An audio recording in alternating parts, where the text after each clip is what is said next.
Հատված Հայաստանի Հանրապետության առողջապահության նախարարության պատվերով։ Հարգելի բարեկամներ, մասնագետ on-line է Շանթի ուղի եթերում իր առողջության երաշխիք հավելվածով։ Սիրելի բարեկամներ, եկեք հաղորդումը սկսենք մի տեսանյութից։ Այսօր ստորագրվեց համաձայնագիր Ֆրանսիայի Բրոն քաղաքում գտնվող Վինյացի հիվանդանոցի հետ, կոնկրետ հոգեբուժական ոլորտում, եւ մենք դա շատ կարևորում ենք, քանի որ հոգեբուժությունը այն ոլորտն է, որը բազմատար է, իր մեջ ներառելով եւ բուժական հատված եւ հիվանդի խնամք, այդ իսկ պատճառով այստեղ բավականին լուրջ ֆինանսական ծավալներ են անհրաժեշտ այս ոլորտը կազմակերպելու եւ զարգացնելու համար։ Եվ այսօր այս համաձայնագիրը այդ ուղղություններից մեկն է նաեւ նախանշում, որովհետեւ մենք նաեւ համագործակցում ենք միջազգային մակարդակներում հոգեբուժական ոլորտը ել ավելի մատչելի եւ նաեւ ավելի զարգացած դարձնելու համար եւ համագործակցության հիմնական նպատակը դա կադրային վերապատրաստումների հետ է կապված, որը ել ավելի կարևոր է, քան նաեւ ֆինանսական խնդիրները, որովհետեւ անհրաժեշտությունը նրանում է կայանում, որ առանց կադրային պոտենցիալի հնարավոր չէ այս ոլորտը բարելավել։ Այդ իսկ պատճառով Վենեցիա հիվանդանոցի տնօրենությունը իր համագործակցություն եզրերն է առաջարկել եւ ներկայացրել է ծրագիր, որի հիման վրա մենք պետք է կարողանանք մասնագետներ վերապատրաստել առաջի փուլը բարեհաջող ավարտվելուց հետո գնալով դրանք կավելանան։ Donc, comme le disait Monsieur l'ambassadeur de France, Արավասիկ 15 տարի, ուրեմն արդեն իսկ համագործակցություն ենք Հայաստանի հետ, բայց հիմնականում այդ համագործակցությունը դրսևորվել է երկու հաստատությունների միջև երկկողմ ուրեմն փոխանակումների մակարդակով։ Իսկ կարևորությունը այն համաձայնագրի, որ մենք քիչ առաջ ստորագրեցինք Հայաստանի Հանրապետության ուրեմն առողջապահության նախարարությունում եւ նպատակը այդ անցման գնալ ավելի համընդգրկուն, ավելի համակարգված ուրեմն մոտեցման այս ոլորտում։ Հնարավորություն տալ այսպիսով ներհամեստ իհարկե մասնակցությամբ Հայաստանի համապատասխան ծառայությանը էլ ավելի ուրեմն ետ հրել ուրեմն բոլոր այդ միջնորդները, ավելի բաց լինել արտաքին աշխարհին, ավելի ուրեմն ընդգրկուն համապարփակ մոտեցումներ որդեգրել այս ոլորտում։ Համապատասխան ոլորտը կկարողանա կենսագործել Հայաստանի Հանրապետության կառավարության որդեգրած այս ոլորտի համար գերակա համարվող ուրեմն առողջապահական այս խնդրի լավագույն իրագործման։ Սիրելի բարեկամներ, տաղավարում է Հայաստանի Հանրապետության առողջապահության նախարարի տեղակալ Սերգեյ Խաչատրյանը, բարև ձեզ պարոն Խաչատրյան, շնորհակալություն, որ եկել եք այսօրվա օրով նշանակալի օր է եւ մենք ուղիղ եթերում ենք։ Ես կարծում եմ, որ դա լավ առիթ է, որ դուք մեր համակարգի անունից շնորհավորեք հեռուստադիտողներին։ Շնորհակալություն։ Իսկապես մեր ազգի ժողովրդի համար ամենապայծառ օրերից մեկն է։ Այն հազարամյակները, որ մենք անցել ենք փափագելով եւ երազելով պետություն ունենալ, իհարկե իրականություն է եւ ավելի շատ ջանք եւ ավելի շատ եռանդ պիտի պահանջվի եւ իսկապես մեր նախարարության անունից համակարգի անունից ուզում եմ շնորհավորել բոլորին եւ ասել, որ այս փոքր երիտասարդ պետությունը նաեւ փայփայելու, սիրելու եւ մեծացնելու կարիք ունենք։ Այո, եւ մենք որպես բժիշկներ որոշ երաշխիքներ տանք, որ մեր կողմից ամեն ինչ կանենք, որ մեր արածը միշտ լինի դրական, պոզիտիվ եւ։ Գիտեք, պարոն Խաչատրյան, եկեք մենք հոգեկան առողջության մասին չխոսենք, այսօր դա մեծ թեմա է, ես կարծում եմ, որ դուք օրենք եք հիմա մշակում, կգա ժամանակը, դեղերի մասին օրենքը արդեն ոնց որ արդեն ուժի մեջ է եւ դուք մեծ ջանքեր եք գործադրել։ Ես էլ եմ գործադրել, որովհետև առաջի անգամ, որ ստեղծվեց տեսչությունը մեր անկախ Հայաստանի, ես այդ ժամանակ հենց դրանով էի զբաղված, թեման հետաքրքիր է, բայց տեսեք, թվում է, թե դեղատներ ինչքան ուզես ունենք, դեղերը կան, կարելի է մտնել ցավոք սրտի անգամ դեղատոմսային դեղերը մենք ունենք հնարավորություն շատ ժամանակ առնելու առանց ոչ մի դեղատոմսի, դրա մասին դուք կասեք, ինչ խնդիրներ մենք ունենք։ ինչն է խնդիրը, անկախ պետությունը ինչ խնդիրներ է բերում ինքն իրեն, որ այս դեղերի կարգավորումը լինի քաղաքակիրթ ճիշտ ձևով։ Իրականում բազմաթիվ խնդիրներ կան, այդ խնդիրները դեռ չեն վերացել, ուղղակի մի ճշտում անեմ, որ օրենքը ազգային ժողովի կողմից ընդունվեց 16 թվականի այս տարի ապրիլին, ինքը ուժի մեջ է մտնելու դեկտեմբերի 15-ից։ Դա նշանակում է, որ դեկտեմբերի 15-ից հետո ըստ այն ժամանակացույցի հավելվածում օրենքի նշված ժամանակացույցի մենք պիտի սկսենք իրականացնել այն բոլոր դրույթները, որոնք որ գրված են օրենքի մեջ, մասնավորապես դրանք տարբեր տեսակի ստանդարտների, ընթացակարգերի ներմուծումն է, ինչու է ժամանակահատվածով գնում, որտեղ նախապատրաստվելու լուրջ խնդիր ունենք։ Բայց իրականում խնդիրները բազմաթիվ են, սկսած ձեր կողմից նշված դեղատներում դեղերի ազատ եւ անկաշկանդ եւ անվերահսկելի վաճառքից, ես չեմ վախենում այդ բառերից, վերջացրած մեր կանոնակարգերի եւ օրենսդրական դաշտի անկատարությունից, որովհետեւ այն օրենքը, որ ընդունվել է դեռ 96 թվականին, ինքը իր մեջ պարունակում է դրույթներ եւ սահմանումներ, որոնք կարող են հեշտությամբ մեկնաբանվել։ Եվ դրանք այդպես էլ իրականում տեղի էր ունենում, երբ ներկրողները, ներմուծողները, արտադրողները սկսում էին մեկնաբանել եւ այդ մեկնաբանությունը ոչ միշտ էր, որ չէր համընկնում եւ դա բերում էր բազմաթիվ բարդությունների եւ անհարմարություններ բիզնեսի համար, գործարարների համար եւ իհարկե ավելի անարդյունավետ աշխատանք նախարարության համար։ Այդ առումով մենք վերանայել ենք ամբողջ համակարգը, մենք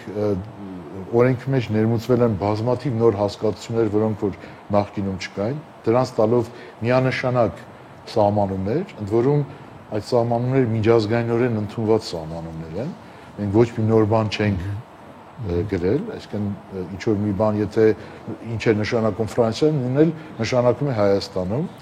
Մենք օրենքով սահմանել ենք բոլոր այն կանոնները, որոնք պիտի պաշտպանեն եւ իրականացնեն եւ գործարարները եւ նախարարության ուրեմն գործադիր մարմինները եւ լիազոր մարմինը, դրանց տալով շատ միանշանակ նորից ձևակերպումներ, դրանով բացելով դաշտը, թափանցիկ դարձնելով եւ առավելապես ուրեմն գործարարների համար առողջապահության նախարարության եւ մեր դեղ գործակալության գործառույթները ավելի թափանցիկ դարձնելով, մասնավորապես գրանցման process-ների հեշտացում, նաև գրանցող դեղերի քանակի կտրուկ ավելացում ի հաշիվ մեր միջպետական համաձայնագրերում ունեցած համաձայնությունների հաշվին, որը որ ներկայիս օրենքը չէր թույլատրում եւ այլն։ Այսինքն այս օրենքով մենք կատարեցինք մի բան, եթե ընդհանուր վերցնենք, ուրեմն մեր ամբողջ իրավական դաշտը, որ կարգավորում էր դեղերի շրջանառությունը, որակապես նոր մակարդակի վրա բարձրացվեց, ինքը միջազգայինորեն ընդունված գործընթացների, ստանդարտների, վերահսկման մեխանիզմների, ազատականության եւ այլն, այսինքն բոլոր այս սկզբունքները ընդունված են նաեւ միջազգային ուրեմն կազմակերպությունների կողմից եւ աշխատում են բոլոր երկրներում, որտեղ որ ընդունված են նաեւ այս ուրեմն ստանդարտները։ Սա առաջին հերթին շատ կարեւոր է մեր երկրում ներդրումներ ուզող ուրեմն կազմակերպությունները, որոնք ուզում են ներդրումներ անել Հայաստանում, որտեղ իրանք կարիք չունեն այլևս գալ Հայաստանում ուսումնասիրել ինչպիսին է դաշտը, ինչ խոչընդոտներ իրան կարող են ունենալ, ոչ մի նոր բան չունենք Հայաստանում։ Այն ինչ որ միջազգայինորեն ընդունված է, նույնը լինելու է Հայաստանում դեկտեմբերի 15-ից սկսած։ Պարոն Խաչատրյան, ժողովրդին շատ հետաքրքրում են մի երկու հարց, մեկն ասեմ, օրինակ կեղծ դեղերի հետ կապված, ես կարող եք դուք ասել, Հայաստանում կեղծ դեղեր արտադրվում են, թե ոչ։ Հայաստանում կեղծ դեղերի արտադրության որևիցե դեպք մենք չենք ֆիքսել, բայց դեղատնային համակարգում տարվա ընթացքում միշտ հայտնաբերվում են կեղծ դեղեր։ Նրանք կարող են ներկրվել։ Դրանք կարող են ներկրվել։ Չէ, գիտեք, դրանք կարող են նաև արտադրվել, այսինքն դրա հնարավորություն էլ կա, բայց եթե նախկինում կեղծ դեղերի արտադրությունը ոչ մի քրեական պատասխանատվություն իր հետ չէր բերում, մենք հիմա քրեական օրենսգրքում փոփոխություն ենք անում եւ արել ենք արդեն, դա գործում է արդեն, եւ կեղծ դեղ արտադրելու համար քրեական պատասխանատվություն կա։ Բայց ճանապարհը, որով կեղծ դեղերը մուտք են գործում մեր շուկա, դա հիմնականում եւ բացառապես ներմուծման միջոցով է։ Այդ իսկ պատճառով Հայաստանը նաև ստորագրեց միջազգային կոնվենցիա Medicrime-ը, որը Եվրոպական միության երկրների կողմից ընդունված կոնվենցիա է, որով քրեականացում են այն բոլոր իրավախախտումներն ու օրենքի խախտումները, որոնք կապված են կեղծ դեղեր արտադրելու, ներմուծելու, արտահանելու, ինչպես նաև դա մաքուր անօրինականություն է, դրանով ավելի շատ պետք է զբաղվեն օրինապահ մարմինները, մենք կարող ենք ուղղակի ափսոսալ, որ նման հնարավորություններ կան, որ Հայաստան այդպիսի դեղեր ներմուծեն։ Եվ մի կարծիք էլ կա, որ դեղերը թանկ են։ Արդյոք Հայաստանում ընդհանուր առմամբ, եթե մենք վերցնենք, դեղերը ավելի թանկ են, քան թե ինչ որ այլ երկրներում։ Ձեր հաշվարկները ինչ են ցույց տալիս։ Գիտեք, մենք մոնիտորինգ ենք իրականացնում, անկախ մեզանից հարցում են թե ոչ, 50 ամենաշատ օգտագործվող դեղերի գների ամենամյա մոնիտորինգ ենք անում մեր դեղատներում։ Շատ հաճախ նաև տարին 2-3 անգամ մենք համատում ենք այս գները Վրաստանի հետ, որտեղ միշտ ասում են, որ Վրաստանում ավելի էժան։ Համատում ենք մեր նմանատիպ շուկա հանդիսացող մի քանի երկրների գների հետ եւ կարելի ասել, որ կան դեղեր, որոնց արժեքը ավելի ցածր է այդ երկրներից, բայց կան նաև դեղեր, որոնք ավելի բարձր են արժեքում։ Նախ բարձր արժեքի երևի կարգավորում դա կարգավորում իհարկե, բայց պետք է նշել այստեղ, որ բոլոր դեղերի վրա մեր երկրում 20% ավելացած արժեքի հարկ է գանձվում հենց մուտքի ժամանակ, որը մեխանիկորեն մեր դեղերի գինը ոչ թե 20%-ով մի քիչ ավել բարձրացնում է։ Բայց երբ որ նայում ենք մանրածախ գները, մենք տեսնում ենք, որ իրականում մեր գները մրցունակ են։ Սակայն մեզ չի բավարարում այս վիճակը եւ դրա համար օրենքի մեջ մենք նախատեսել ենք, որ այն դեղերը, որոնք որ պիտի ձեռք բերվեն, ուրեմն պետական բյուջեի սահմաններում եւ առաջի 3 տարիները միայն նախարարության կողմից, այդ գները պիտի կարգավորվեն։ Կարգավորումը գների առաջի անգամ է եւ օրենքի մեջ ֆիքսված է։ 3 տարի հետո պիտի կարգավորվեն նաեւ հիվանդանոցների եւ պոլիկլինիկաների կողմից ձեռքբերվող գները, որը որ համարյա շուկայում արկա բոլոր գների մասին է։ Մենք չենք գնում դեղատներում դեղերի գների կարգավորման եւ օրենքը դա չի նախատեսում, բայց համոզված ենք, որ երբ որ մենք կարգավորենք պետական բյուջեի կողմից ձեռքբերվող գների գները եւ ձեռքբերվենք են հնարավոր էժան տարբերակով, այդ ժամանակ ինքը արդեն դեղատնային ցանցում իր ազդեցությունը կունենա եւ գները նույնպես կնվազեն։ Այս պահի դրությամբ մենք ունենք օրենքում ֆիքսված դեղերի կարգավորում, որը առաջի անգամ է Հայաստանի Հանրապետությունում եւ կարծում ենք, որ դա իր ազդեցությունը դրական թողելու է ընդհանուր դեղերի գների վրա։ Պարոն Խաչատրյան, մի երկու բառ կուզենայի ասեիք, Հայաստանում կա դեղագործական արդյունաբերություն։ Մենք ունենք բավականին խոշոր գործարաններ, որոնք արտադրում են դեղեր, որոնք ստացել են GMP կարգավիճակը պատշաճ արտադրելու եւ որոնց դեղերի մեծ ամասնությունը գնում է արտասահման։ Այսինքն դա արդեն խոսում է նրա մասին, որ իրոք մեր արտադրողները շատ որակով են ամեն ինչ անում։ Ինչ կասեք դրա մասին։ Մենք ունենք շուրջ 17 արտադրողներ, որոնցից 3-ը ստացել է GMP ասած սերտիֆիկատը, որը որ միջազգային ստանդարտին համապատասխան արտադրություն է համարվում։ Մեր շուկան հետաքրքիր շուկա է իհարկե, ինքը իր մեծության պայմաններում մոտ 250 իր փոքրության պայմաններում եւ փոքրության եւ մեծության պայմաններում իհարկե ընդամենը 6%-ն է, որ մեր օգտագործող դեղերի արտադրվում են Հայաստանի Հանրապետությունում։ 94%-ը դեղերի ներմուծվում է։ Ուրեմն այստեղից է նաև մնացած վտանգներն են որակի հետ կապված, եւ ազգային անվտանգության։ Այս առումով դրա համար մենք ավելի խիստ մոտեցումներ ենք ուզում ունենալ եւ ունենալու ենք, բայց շատ թափանցիկ հստակ կանոններով։ Այս առումով իհարկե մեր 3 այդ կազմակերպությունները, որոնք աշխատում են, նրանց արտադրանքի 75%-ը արտահանվում է։ 75%-ը արտահանվում է հիմնականում ԱՊՀ երկրներ, Եվրասիական տնտեսական միության երկրներ եւ մերձավոր արևելյան որոշ երկրներ սկսել են արտահանել եւ այդ ծավալները սկսում են աճել։ Շատ կարեւոր է նշել, որ ընդհանրապես արտադրությունը 2 անգամ ծավալով մեծացել է վերջին տարիների ընթացքում։ Պարոն Խաչյան, շատ շնորհակալություն, քիչ ժամանակ է մնացել, ես կարծում եմ, որ այս թեման մեծ է եւ հենց ընդունվի օրենքը մենք արդեն կհանդիպենք մեկ անգամ էլ եւ արդեն դուք հաստատ կասեք, թե ինչ ենք մենք փոփոխ տեսնելու մյուս օրը, որ փոխվի։ Շնորհակալություն, սիրելի բարեկամներ, մենք գովազդի գնանք, դրանից հետո կշարունակենք Մասնագետ on-line-ը։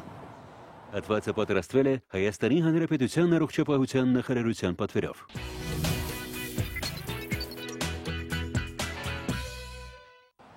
Շարունակում ենք Մասնագետ on-line-ը, սիրելի բարեկամներ, տաղավարում է Սուրբ Աստվածամայր բժշկական կենտրոնի տնօրենի խորհրդական Մանկաբույժ Արուսյակ Խաչատրյանը եւ տեղագետ Վիլեն Մանվելյանը։ Սիրելի բարեկամներ, ովքեր ունեն երեխաներ, հատկապես եղեք ուշադիր, որտեղ խոսելու ենք հենց հարցերի մանկաբուժական թեմաների շուրջ։ Բժշկուհի Արուսյակ, մենք դեռ տաք է, բայց բոլորս էլ հասկանում ենք, որ երեկոներով արդեն ցուրտ է, առավոտներով բավականին ցուրտ է, կարող է սկսեն անձրևներ։ Այս շրջանը տարվա ունի վտանգներ երեխաների առողջության հետ կապված այդ մրսածությունների եւ տարբեր տեսակի բորբոքումների։ Այո, իհարկե, սա երևի թե ամենախորամանկ եւ խաբուսիկ շրջաններից է, երբ հույսներս դնելով որ տաք է երեխան չի մրսի, բայց շատ արագ եղանակը փոխվում է եւ երեխաներն շատ արագ մրսում են։ Այս սեզոնների ընդմիջման, այսպես ասած, հա, երկու սեզոնների մեջտեղը շատ հեշտ են հիվանդանում երեխաները եւ վիրուսային նամանավանդ ռեսպիրատոր շնչառական ինֆեկցիաները միշտ գլուխ են բարձրացնում հենց այս ժամանակ։ Այսինքն մենք շատերս դեռ, այսպես ասած, ամարձմեր շորերի տեսակետից չենք էլ արել, բոլորիս տաք շորերը դեռ լավ խորը պահված են, ինչ որ մի երկու բան կա երկար թև, որը կարելի է հագցնել, բայց մեծ մասամբ ցերեկը մեզ թվում է, որ շոկ է, եւ փաստորեն մենք դեռ ապրում ենք ամառվա մեջ։ Երեխաներին էլ պահելով նույն սեզոնում։ Այո, դա շատ դժվար է, բայց պետք է այնպես անել, որ պետք է անպայման հաշվի առնել այսօրվա եղանակը, անկախ նրանից կալենդարի վրա ինչ օր է, հա,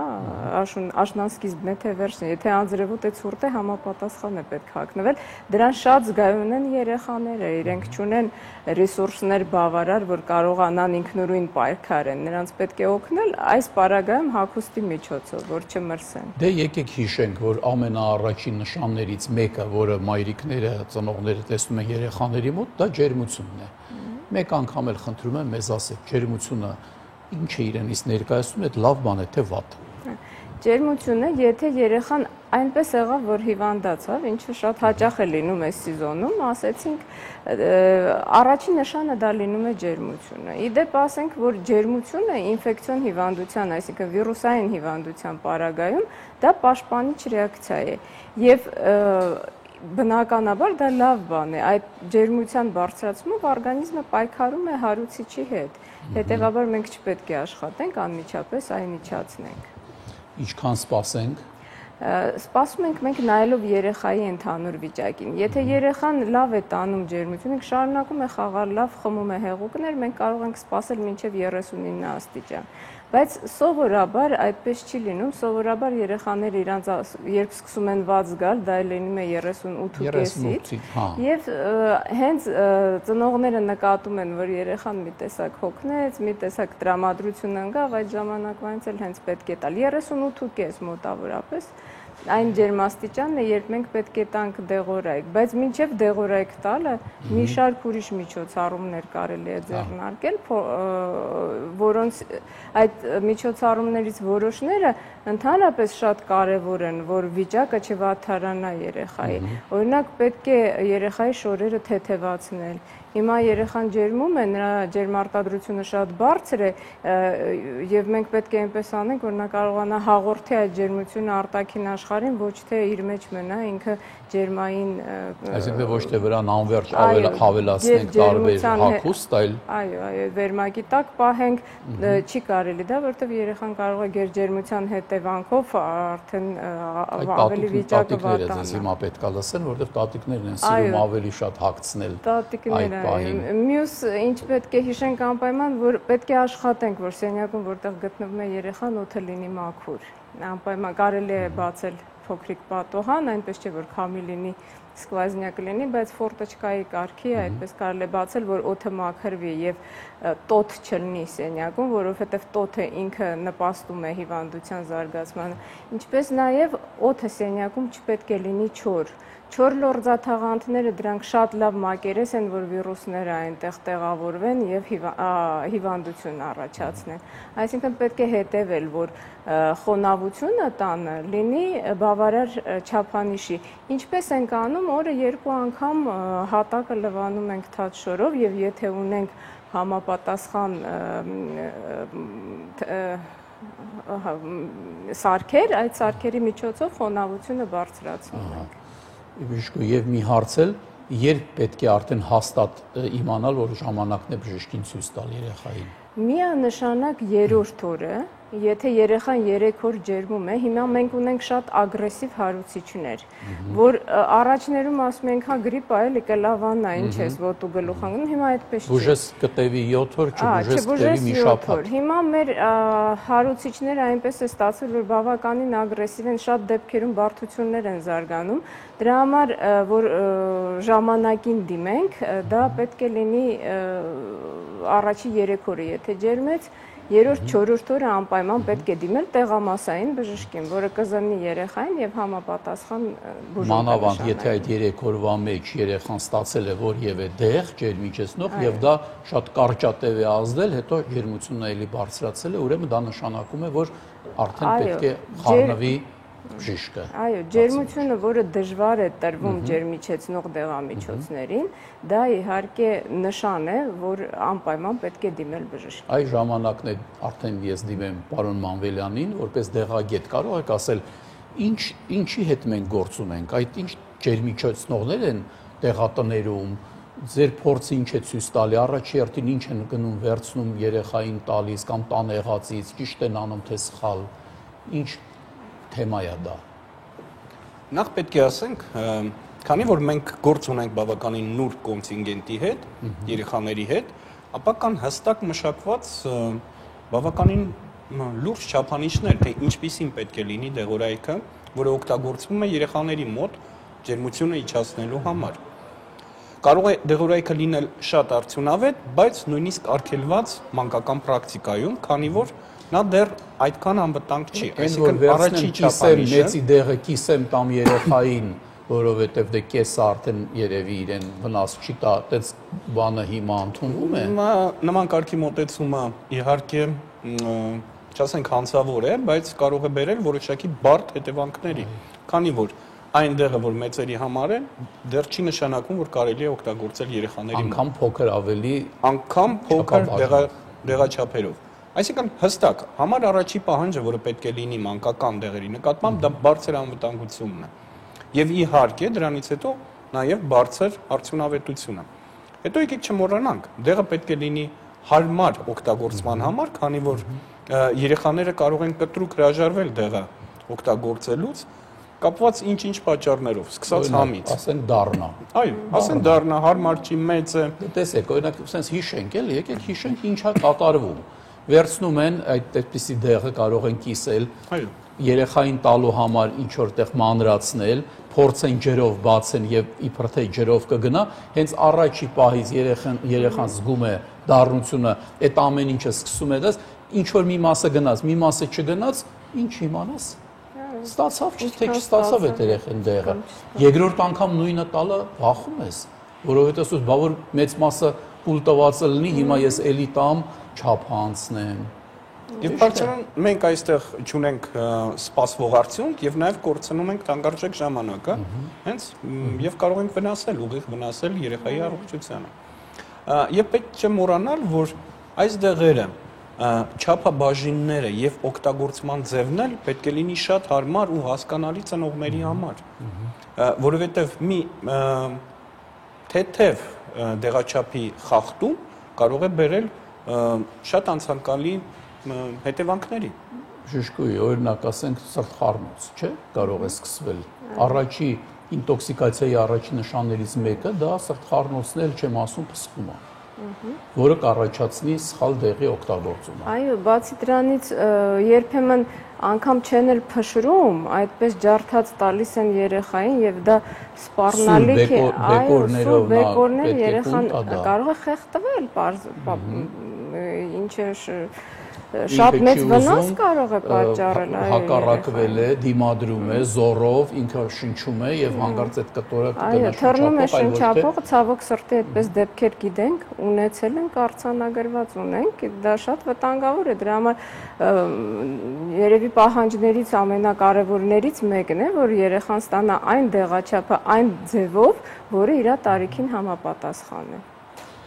Պարոն Մանվելյան,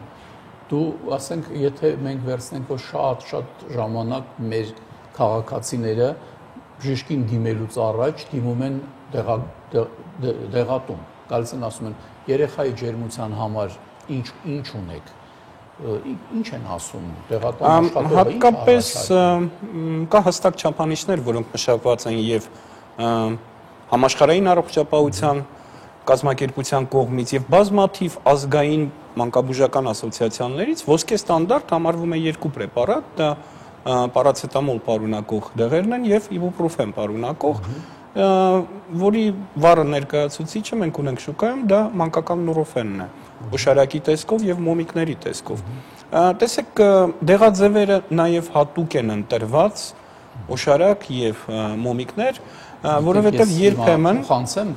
փոխանցեմ ձեզ բժշկուի Ավիսյակը կոգնի, հենց այդ բանը մի հատ մեզ ներկայացրեք, որ տեսնենք։ Օշարակի ձևը այն երեխաների համար է, ովքեր կարող են հեշտությամբ օգտագործել դեղը, քանի որ երբեմն բարձր ջերմության ժամանակ գրեթե անհնար է արդեն երեխային օշարակի կամ հաբերի ձևով տալ դեղը եւ մենք այստեղ օգտագործում ենք մոմիկները եւ կարող է, այո, ջերմությունը լինի այնքան բարձր, որ պարզապես աղեստամոքսային տրակտից դեղը չներծծվի մեր սպասված համաչափ դեղաչափերով։ Արդեն սրսկումների ձևով ասած։ Այո, մենք անցնում ենք ինչ-որ ծանր վիճակների եւ խոսենք այն դեպքերի մասին, երբ որ մեր խորհուրդը անմիջապես օգուտ կտա аэрոստատիտողի։ Նախ եւս խոսենք, որ համային գամման եւս շատ կարեւոր է այստեղ, որովհետեւ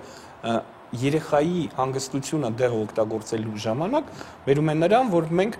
եւս ունենք մի հանգիստ իրավիճակ տանը, որը նպաստում է երեխայի կազդուրմանը, բուժմանը վերջնական։ Կապված մանկական նուրոֆենի հետ կարելի է ասել, որ մենք գրեթե արդեն միայն Հայաստանում արդեն տասնյակ տարիներից ավել օգտագործման փորձ ունենք, իսկ ամբողջ աշխարհում գրեթե արդեն մոտ 25-30 տարի ակտիվ օգտագործում է։ Եվ այստեղ ինչու է առավելությունը, նախ մենք արագ ենք տեսնում արդյունքը, մոտավորապես 15-20 րոպեվա ընթացքում մենք արդեն ունենք հստակ կլինիկական արդյունք, այսինքն ջերմության անկում։ Եվ այստեղ կարևոր է ժամանակը։ Մանկական նուրոֆենը ինքը ազդում է բավականին երկար, այսինքն մինչև 8 ժամ մենք կարող ենք ունենալ բնական ջերմության իջեցում, որը նպաստում է երեխայի արագ բուժմանը։ Եթե հիվանդությունը այդքան ծանր չի, այն ծանր տեսակի վիրուսներից չի, միգուցե եւ անգամ անցնի։ 1-2 անգամ 8 ժամ, 16 ժամ այն օրը անցավ, մյուս օրը կարթնանա երեխան, միգուցե եւ առողջ կլինի, ճիշտ է։ Մեծ մասամբ այդպես է լինում, է ծանր դեպքերը մեծամասնություն չեն կազմում։ Հիմնականում ժամանակին տրված դեղամիջոցը, որը ունի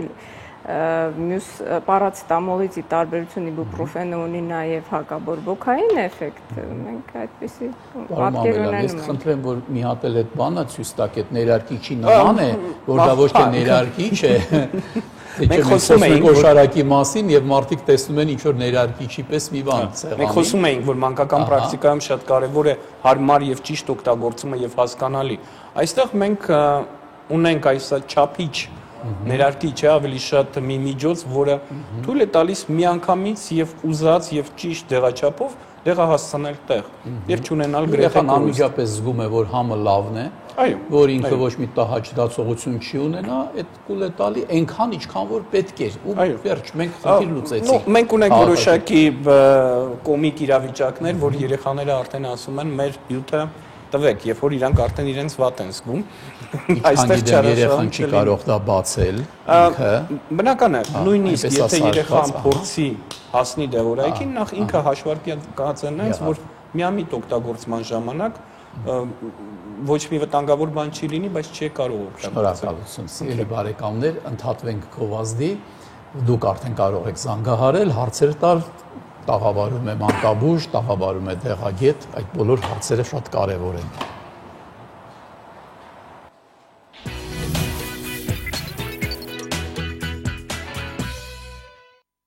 Շարունակում ենք մասնագետ on-line-ը, տաղավարում է Սուրբ Աստվածամայր բժշկական կենտրոնի տնօրենի խորհրդական մանկաբույժ Արուսյակ Խաչատրյանը եւ դեղագետ Վիլեն Մանվելյանը, սիրելի գոլեգաներ, մենք զանգ ունենք, լսում ենք։ Բարև ձեզ։ Բարև ձեզ։ Շնորհակալություն ընձեռված հնարավորության համար։ Երևի հաստատում եմ բժշկուհուն։ Այո, այո։ Քրոջս աղջիկը 5 տարեկան է, երբ գնում է մանկապարտեզ,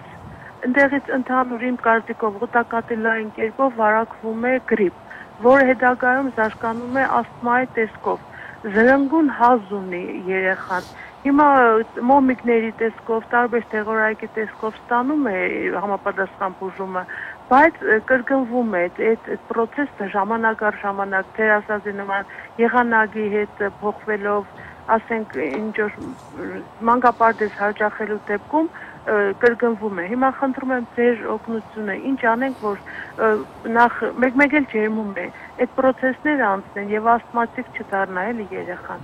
Շնորհակալություն։ Բժշկ Արուսյակ, մի կողմից թվում է, թե բժիշկները տեղյակ են, ինչ որ բան նշանակել են, երեխան ստանում է, բայց մյուս կողմից իմ տպավորությունն է, ոնց որ հսկողության պակաս կա։ Այս դեպքում ինչ կարելի է անել։ Այդպես տպավորություն, ասեմ, որ մանկապարտեզ հաճախող երեխայի ծնողները պետք է պատրաստ լինեն, որ իրենց երեխան հաճախ է հիվանդանալու ավելի, քան թե այն երեխան, որը չի հաճախում։ Ոչ այս երեխայի վերաբերյալ ընդհանրապես համարվում է մանկապարտեզ հաճախելու առաջի տարվա ընթացքում 18 անգամ հիվանդանալը առանց ծանր բարդությունների, դա նորմալ իրավիճակ է։ Տարվա մեջ։ Տարվա մեջ, այո, բայց չպետք է լինի թոքաբոր, չպետք է լինի պիովոնիֆիտ եւ բարդ բան։ Դժվար է հաշվել։ Այո, նշանակում է համարյա այս երրորդներ, այս չորրորդներ։ Այո, դա նշանակում է 2 ամսում 3 անգամ, եթե այդպես հաշվենք։ Դա հաճախ է լինում, բայց ինչ վերաբերում է այս բալիկի, այո, հավանաբար երեխան ունի նաև իմունիտետի որոշակի խնդիրներ, վերաբերում է հաճախ հիվանդացող երեխաների խմբին, անհանգստացնում է այն հանգամանքը, որ բրոնխոաբստրուկցիաներ են զարգանում, այսինքն ասթմոիդ կամպանիենտով հազ է ունենում հետո երեխան, այդպիսի երեխաները պետք է, եթե դա հաճախ է լինում տարվա մեջ, մենք ունենք չափանիշներ համապատասխան, պետք է անպայման նշանակվի այսպես կոչված բազիսային բուժում, այդ բազիսային բուժումը անց է կացվում նաև հանգիստ ժամանակ, երբ երեխան հիվանդ չէ, առողջ ժամանակ ամեն օր, որպեսզի երբ հիվանդանա, այդպիսի բարդություններ չզարգանան եւ ինչպես ասեց մորաքույրներ, եթե չեմ սխալվում երեխայի ասթմա չզարգանա։ Մենք իհարկե 100%-ով ասթման կանխել չենք կարող, բայց այնպես անել, որ ավելի թեթև տեսակը լինի, բարդությունները չզարգանան, դա կարող է բորբոքային հիվանդություններ, չէ՞։ Որպես օրենք այս տարիքում ասթմատիկ նոպաները դրդվում են վիրուսային ինֆեկցիաներով։ Դրա համար երեխան, եթե դա հաճախ է լինում, անպայման բազիսային բուժում պետք է ստանա, որ ավելի թեթև անցնի։ Շնորհակալություն բժշկուհի, զանգ ունենք, լսում ենք։ Ալո։ Այո։ Բարև ձեզ։ Բարև ձեզ։ Նախ շնորհակալություն ուղղմիացման համար։ Մենք զանգահարում ենք Ղարաբաղից, ուզում ենք հարցը ուղղել Տիկին Խաչատրյանին։ Լսում ենք ձեզ, հարցրեք։ Ուրեմն փոքր երեխաներ ունենք։ Երեխաների մոտ, երկու փոքրերի մոտ հաճախակի քրտնատադրությունը, թե քնելուց հետո, թե երեխան շարժվելու ժամանակ, ուժեղ քրտնատադրություն ունի։ Երկրորդ հարցը ուզում եմ իմանալ, երբ կարելի է ջերմության դեպքում երեխային դեղ տալ։ Շնորհակալություն։ Ուրեմն քրտնարտադրության վերաբերյալ տարիքը ասեց, ես տարիքը չլսեցի։ Չէ, ասեց փոքր երեխաներ ունենք։ Փոքր երեխաները, եթե երեխան, այո, 3-4 տարեկանից մեծ է եւ առատ քրտնարտադրություն ունի, դա որպես օրենք ժառանգական բնույթ է կրում եւ պետք է գտնել մեկնումեկին տատիկների, պապիկների կամ հարազատների մեջ, որոնք էլի այդպես առատ քրտնարտադրություն ունեն, դա ժառանգական պայմանավորված է։ Այո, բայց ամեն դեպքում պետք է հետազոտել երեխաներին որոշ միկրոէլեմենտների բացակայության վերաբերյալ, դա արդեն ձեր մանկաբուժը կանի, եւ եթե այդ քրտնարտադրությունը ինչ որ բանից հետո սկսել է եւ չի ավարտվում կամ մինչեւ հիմա չի եղել, նոր սկսվել է, դա կարող է նշան լինել հիվանդության լուրջ եւ անպայման երեխան պետք է համապատասխան հետազոտություններ անցնի։ Շնորհակալություն Ժշկուի։ Մի հարց եմ ուզում տալ։ Դեղորայքը, երբ է պետք տալ դեղորայք, ջերմիչեցնող դեղորայք, եթե ջերմությունը հասնում է 38.5-39 աստիճանի եւ դուք արել եք մնացած բոլոր միջոցառումները, այսինքն բացել եք պատոհանը, ֆորտեչկան թեթևացրել եք երեխայի շորերը եւ ամենակարևորը շատ հեղուկ եք նրան խմացնում, որպեսզի ձեր տված դեղն էլ գնա տեղ հասնի, քանի որ հեղուկի քչության պայմաններում դեղ ուղղակի տեղ չի հասնում։ Դուք բան ուզում եք ավելացնել, ես հարց ունեմ ձեզ։ Տեսեք, դեղագործական ընկերությունը չենք կասկածում, որ ինքը բարեխիղճ է եւ այլն, յուրաքանչյուր, որը արտադրում է դեղ, արտադրում է ջերմիչեցնող դեղ, օրինակ։ Եվ համապատասխան սեզոնին նա վաճառում է դեղը իր։ Հնարավոր է մտածել, որ որոշ ագրեսիվ կամ ոչ բարեխիղճ գովազդային արշավի պատճառով, այդպիսի քարոզչության պատճառով ավելի ոնց որ շատ ստիպի իր դեղը օգտագործել որպես դեղագետ, այդպիսի բան դες ծանոթ է, հնարավոր է այդպիսի բան։ Այդ տեսեք, մենք հիմա որ խոսում ենք, չէ՞, տեսեք, մենք ինչքան մանրամասնորեն բացատրում ենք, թե ինչի համար պետք է, ինչի համար պետք չի, բայց երբ որ հոլովակներ են պտտվում, հոլովակը ոնց որ ասած ինքը այդքան բացատրություն չի տալի, առաջացնում է ցանկություն վերցնել եւ ուղղակի տալ, որ չլինի հանգարց։ Դավիթ, հարցը շատ հետաքրքիր էր, բայց եկեք նաև վերադառնանք իրականությանը եւ մեզ պատկերացնենք որոշակի գովազդային հոլովակ հենց տեղի հետ կապված, որի հետ մենք առնչվում ենք։ Դեղորայքը դա բացասական գնում է, այսինքն ոչ մի դրական զգացողություն դեղը առնելուց ոչ ես, ոչ դուք, ոչ մեկ չի զգում։ Այսինքն եթե մենք դրա կարիքը չունենք, ուզում եմ այս տասնյակ անգամ բացատրեմ, որ դեղը լավ է, մենք դա չենք գնել։ Բնական է, ինչ որ կան պատճառներ, որոնք ինչ հավասար պայմաններում մենք էլ չենք կարող զերծ մնանք գովազդից եւ բնական է կարող է գովազդը արդեն գնման պահին որոշակի դեր խաղա մեր ընտրության մեջ։ Բայց ես առ այսօր չեմ հանդիպել մի մարդ, որը առողջ կամ նույնիսկ Հայաստանում միջին վիճակում գովազդից հետո վազի եւ փորձի դեղ առնել, էլի։ Չեմ հանդիպել։ Իմ էս երկար տարիների պրակտիկայում պետք է իմանալ, որ մենք ունենք գրագետ բժիշկներ երկրում, որոնք աշխատում են բնակչության հետ։ Դեղագետներն էլ իմիջայլոց չեն սկսի խորհուրդ տալ առնել դեղ, եթե իրենց թվավոր չկա ցուցումը։ Եկեք չմոռանանք, ամեն ինչ կարգավորվում է նաև օրենսդրական դաշտով։ Եթե այսօր մենք ունենք գովազդ, համապատասխան դա նշանակում է, որ դա օրինական դաշտով է կարգավորված եւ գնում է նորմալ ձևով։ Մեկը մի քիչ շատ, մեկը մի քիչ քիչ, դա ավելի շատ կախված է կոնկրետ դեղագործական ընկերության քաղաքականությունից շուկայում։ Բայց ելի եմ ասում, մենք ոչ մի դրական բան կապված դեղի գնման հետ եւ օգտագործման չենք զգում։ Եվ այստեղ է կարևոր, որ անկախ ամեն ինչից, ինչպիսին լինի դեղի գինը, նա մեր բոլորի համար միշտ է թանկ է թվալու։ Այո, որտեղ մենք կգերադասենք այդ նույն գումարը ծախսել այլ բաների վրա, բայց ոչ դեղորայքի։ Այո, Ժշկուի Արուսյակ, պատվաստումները ինչ որ դեր կարող են խաղալ, այ տեսեք դեռ չի սկսել են իսկական են սեզոնը, երբ որ բոլորը հիվանդանում են եւ թվում է թե եթե հիմա մարդիկ մտահոգվեն, ճիշտ պատվաստվեն, միգուցե շատերը չունենան այո, պատվաստումները ամբողջ աշխարհով քաղաքակիրթի նկատի ունեմ, աշխարհով մեկ ընդունված շատ լայնակի օգտագործվող այս սեզոնային նախասեզոնային շրջանում միջոց է, որ պակասեցնել հիվանդությունը վիրուսային ինֆեկցիաներով։ Ասեմ, որ արտերկրներում հատուկ ռիսկի խմբեր կան, որոնք անպայման պատվաստումվում են, բացի փոքր երեխաներից եւ առողջական խնդիր ունեցող։ Որ տարիքից կարելի է գրիպի դեմ պատվաստել միատետ Գրիպի դեմ 2 տարեկանից կարող ենք պատվաստվել, այո։ Եվ մեծ 60 տարեկանից բարձր մարդկանց համար եւ այն մարդկանց համար, որոնք ունեն առողջական խնդիրներ, որոնց հեչ լավ չի լինում։ Այդ ռիսկի խմբերն եք ասում հիմա։ Այդ ռիսկի խմբերն եմ ասում, այո։ Երեխաների դեպքում որոնք են ռիսկի խմբերը, այդ 18 անգամ երեխաների դեպքում, չէ, 18 անգամ հիվանդացողը դա ռիսկի խումբ չի, դա իմունիտետի ձեռքբերման միջոց է։ Ռիսկի խումբը օրինակ կենտրոնական նյարդային համակարգի ախտահարում ունեցող երեխաներն են, արյան հիվանդություններով հիվանդ երեխաներն են, ասենք լեյկոզներով, բանով, նրանց ում որ չի կարելի հիվանդանալ, որտեղ իմունիտետի հետ խնդիր ունեն, քանի որ բուժվում են, սիրտանոթային համակարգի քրոնիկ խնդիրներ ունեցող,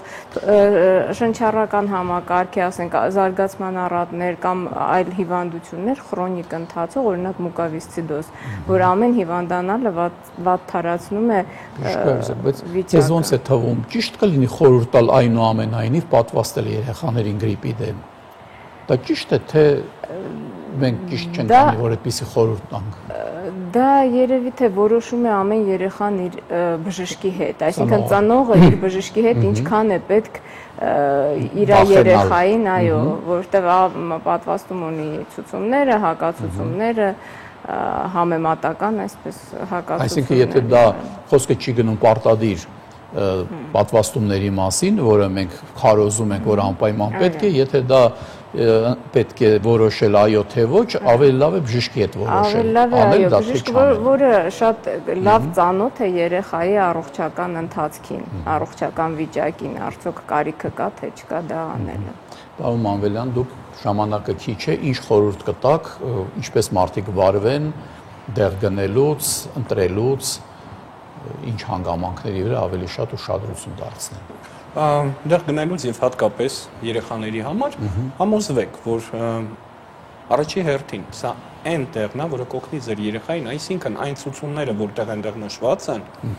իրանք առաջնակարգ են։ Համոզվեք, որ այդ դեղը թույլատրելի է երեխայի այդ տարիքի համար։ Եվ հիշեք մի բան, նույն ջերմիջեցնող դեղերի հետ կապված, ինչպես նաև բժշկուհին նշեց, եթե մենք չունենք 3 օրվա ընթացքում ակնհայտ եւ երևացող արդյունք կապված ջերմության հետ, անհապաղ պետք է դիմել բժշկին։ Դա միշտ պետք է հիշել։ Շնորհակալություն, սիրելի գոլեգաներ, մեզ շատ քիչ ժամանակ մնաց, ուղղակի փորձեմ ամփոփեմ, սիրելի բարեկամներ, մենք խոսեցինք նրա մասին, որ հեսա ժամանակն է գալու, երբ որ մի քիչ արդեն ցրտի, երբ որ արդեն սկսենք հիվանդանալ բոլորս եւ երեխաները առավել եւս, հիշենք, որ արդեն տաք շորերը պետք է հանել եւ ունենալ ձեռքի տակ, հիշենք, որ եթե երեխան ջերմում է, ինչքան որ ջերմության ժամանակ պետք է արդեն մտածել դեղի մասին, մինչեւ 36-8-ը, մինչեւ 38-5-ը երևի չանենք, մի քիչ ավել արդեն պետք է անենք եւ ամեն դեպքում կապ ունենանք մեր բուժող բժշկի հետ։ Շնորհակալություն, ստեսություն, մի հիվանդացեք։